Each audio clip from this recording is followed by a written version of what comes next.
안녕하세요. 여러분과 함께하는 자신만만 적용기술사 김원숙입니다. 한 번씩 이렇게 까먹죠. EQ가 높았습니다. IQ는 낮은 대신에. 자, 오늘요 54강 우리가 생태관광 인정제도 하면서 지속가능한 관광에 관해서 같이 함께 할 건데요.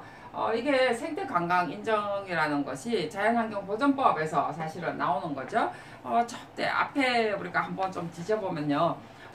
기억하실는지는 잘 모르겠습니다만은 여러분의 그 기억을 조금 되살리는 뜻에서 우리가 자연환경보전법에 관한 내용 앞에 좀 뒤져보면요. 그게 보면은 자연환경보전법 환경부가 하는 일이죠. 경관보전 지역의 어떤 지역 지정을 지정하고 관리하는 일이 그 자연환경보전법에 나옵니다. 자, 그 중에 경관보전 지역을 지정하고 관리하는 것 중에 생태관광의 육성과 그 다음에 생태마을을 지정한다라는 것도 환경부의 어떤 주요 업무 중에 하나였죠. 그 다음에 뭐 생태자연도라든지 도시생태지도라든지 이런 것도 환경부의 업무였다라는 거 여러분 다 기억하시죠?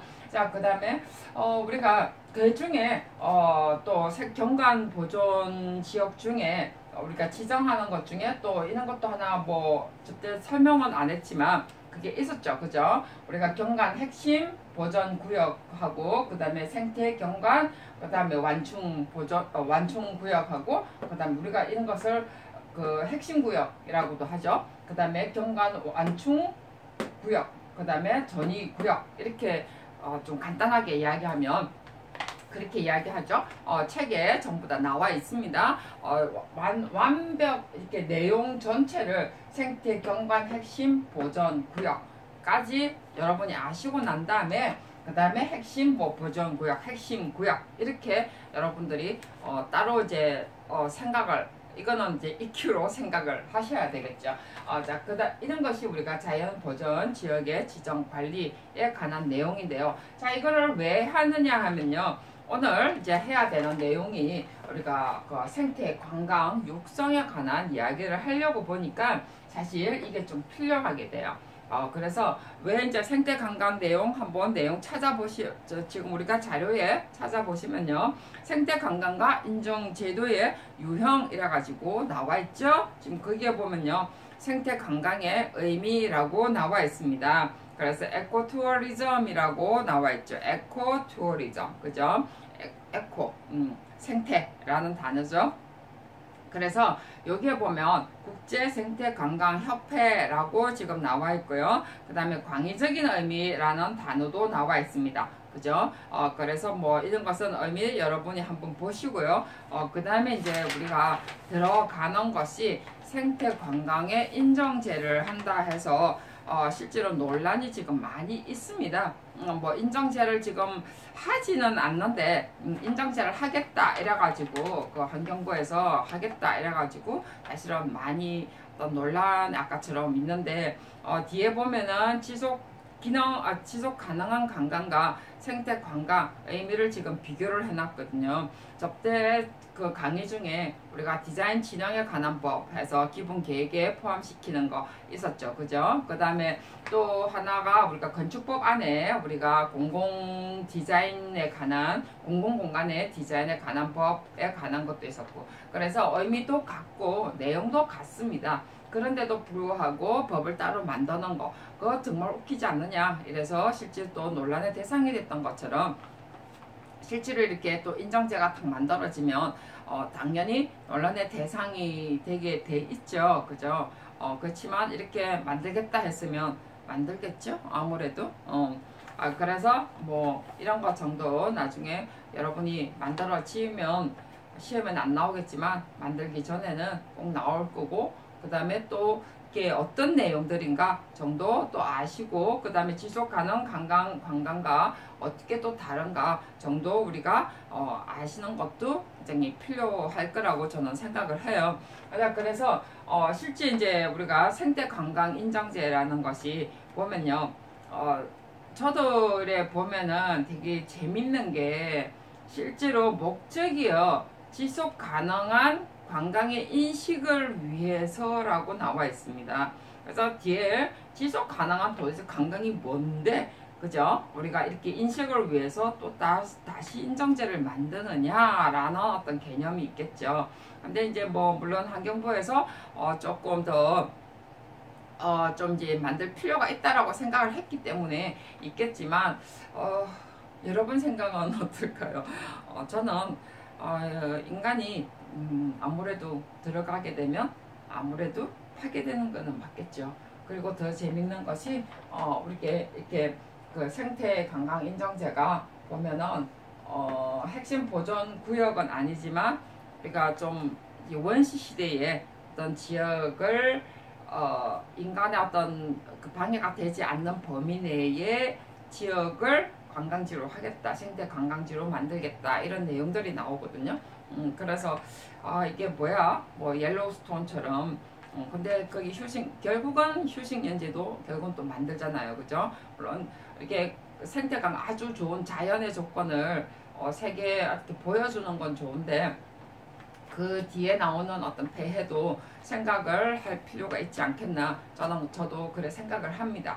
그런 어떤 보존 대책까지 실제로 마련을 하고 난 다음에 우리가 관광 인정을 만드는 필요가 있는데 무조건 개방을 해서는 저는 또 좀 문제가 있지 않겠나, 좀 그런 생각은 들고요. 그래도 어떤 좋은 자연을, 좋은 생태를 세계화시켜서 보여주는 거는 저는 나쁘다라고 생각은 하진 않아요. 그래야 더 보존이 또 될 수도 있기 때문에 뭐 장단점은 없지 않아 있겠죠. 자, 그런데 어쨌든 생태관광 인정제로 넘어가면요. 그래서 지속 가능한 어떤 관광의 인식을 위해서 생태관광지 및 생태관광의 여행 상품을 만드는데 신뢰감 형성을 위해서 이렇게 실시를 한다라고 했습니다. 그래서 우리가 말하는 어떤 지속 가능한 것은 어떤 개발 위주로 이때까지 한 거는 사실이에요. 그랬는데 이제 여기서는 뭐 조금 좀 다른 어떤 그것도 있는데, 자, 주체가 한국관광공사에서 이제 앞에 했더랬어요. 근데 실제로 이제 환경부에서도 이제 이걸 하겠다라고 사실은 또 나오긴 나옵니다. 자, 그래서 평가 기준이 이렇게 나름대로 나와 있습니다. 관광 유형, 평가 내용, 평가 원칙이라 나왔습니다. 물론 내용은 다 맞죠? 다 좋습니다. 그래서 좋은 말만 쓰면 돼요, 여러분. 그래서 우리가 뭐 자연관광, 생태관광, 우수 생태관광 이래갖고 쭉 해놨는데 여러분들이 말 그대로 좋은 말만 쓰면 될 정도입니다. 그죠? 우리가 알고 있는 좋은 단어 라고 쓰면 될 정도로, 그래서 IQ로만 생각하면 되고, 정말 EQ로도 생각해도 되는데 과연 잘 되는지, 인간의 욕심이 끝이 없으니까 돈하고 연결될 때는, 그죠? 자, 그 다음에 이제 지속관광하고 생태관광의 차이점, 의미를 비교를 제가 이렇게 해봤어요.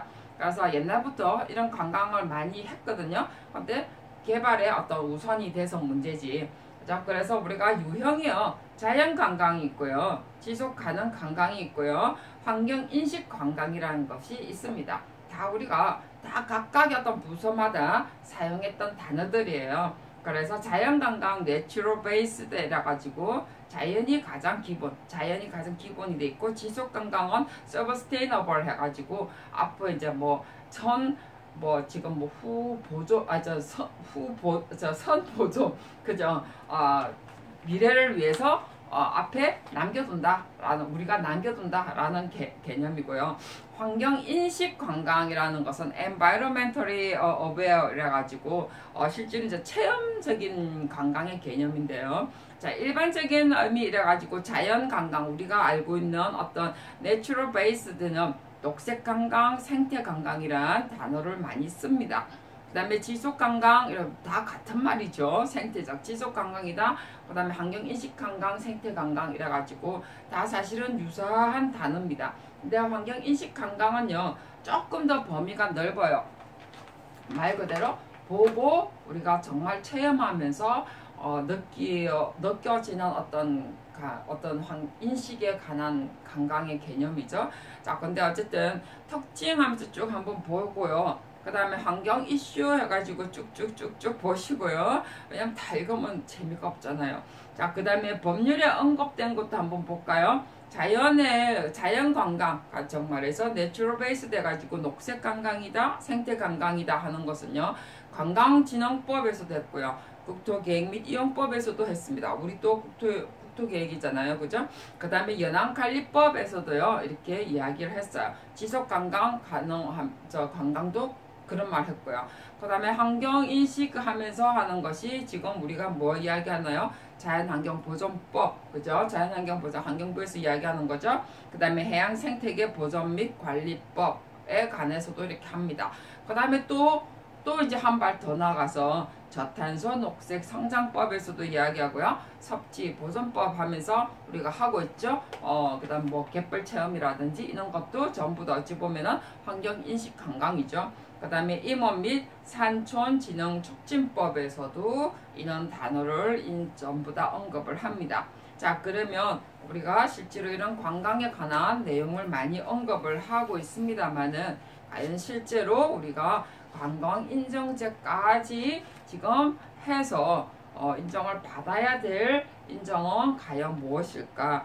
여기에 지금 왜 인정제가 나오냐면 어떤 책임 있는 사업을 하기 위해서 우리가 이 돈을 개발이라면 좀 그렇고요. 실제로 보존하고 환경 사업을 하는데 들어가는 어떤 비용 이런 것을 이 뭐라고 그러죠? 이 평가를 해가지고 잘하는 곳에 돈을 대주겠다 이런 내용이거든요. 그래서 조금 좀 그렇습니다만은 어쨌든 간에 이렇게 의미를 비교를 해봤습니다. 제가 과연 어느 것이 옳고 어느 것이 뭐 향후 어떤 자연 보존을 위해서 필요한가는 모르겠지만 또 알 필요도 있겠죠. 실제로 이런 내용들이 여러분들도 아실 필요는 있는 것 같고요. 그 다음에 환경법 규정에 관련법 규정에 생태관광 유형과 범위에 나왔습니다.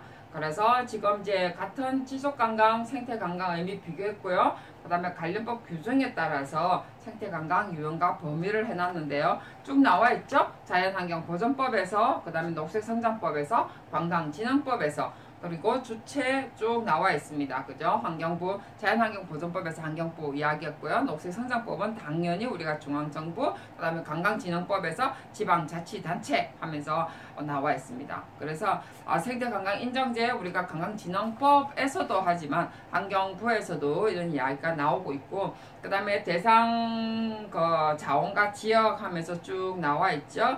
뭐 우리가 항상 이야기지만 나쁜 건 아니지만 이게 과연 제대로 진행하기 위해서 어느 부분들이 우선돼야 줘야 되는가 등 정도는 우리가 좀 파악을 할 필요가 있고, 과연 적용하는 입장에서도 과연 이런 것을 보존하기 위해서 인정제가 된다면 우리가 해야 될 일은 무엇인가를 여러분들이 충분히 인식을 해봐야 되지 않을까라는 생각이 듭니다. 자, 다음 시간에는요, 우리가 환경부의 마지막 일인데요, 세계 중요 농업유산제도, 물론 환경부의 일은 아니에요. 이것은 우리가 식량국하고 관계되는 일인데요. 이 내용들을 가지고 여러분과 함께 하도록 하겠습니다. 수고하셨습니다.